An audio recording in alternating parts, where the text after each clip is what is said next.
Subnatica below zero. Welcome back to 4546b, an oceanic planet inhabited by many forms of flora and fauna. In this sequel, you play as a young woman named Robin Ayu. You're investigating your sister's research and eventual death on the planet, without express consent of the Altera organization.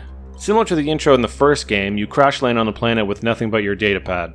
One thing you may have noticed, it's cold. That's why it's called below zero.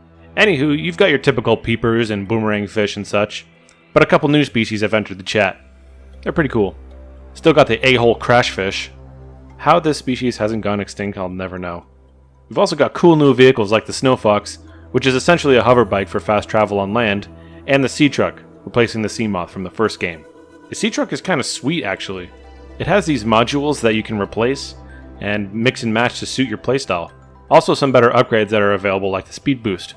I would have loved this in the first game. The story plays out a little differently than the first game.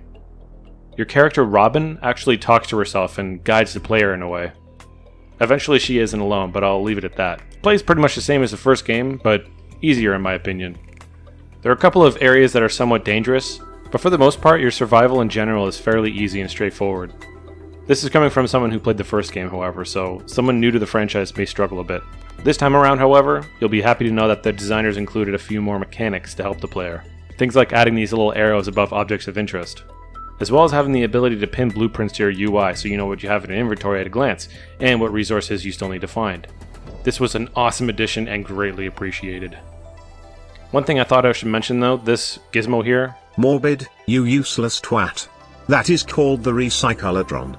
It allows players to deposit fabricated items into it, and recycle them back to raw resources. This is super convenient, but I think it's a little too OP.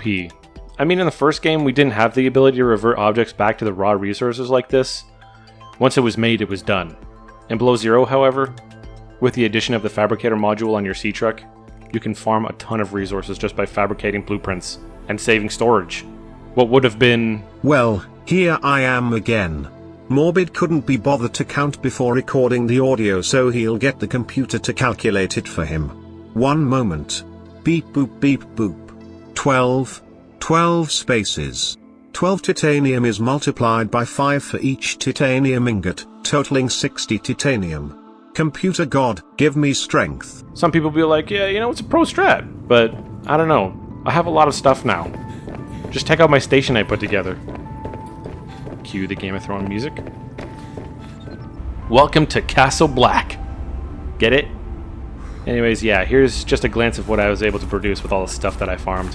Plenty of water. Every plant available in the game for consumption. Tons of health packs, batteries, fabrics, computer components, every raw resource available. I even made a crew quarters with lockers in every bed available in the game. Men's locker room, women's locker room, a lounge area, solar panel farm, bioreactor with its own dedicated plant source for organic material, nuclear reactor, everything. Anyway, this game is just as good as the first one, if not better. If you've got $40 lying around, I'd say go for it. You won't be disappointed. Computer Jesus. I thought he would never shut up. Anyways. Thank you humans for watching the video. Please consider subscribing for more of the same bullshit. LOL. Logging off now. Bye bye.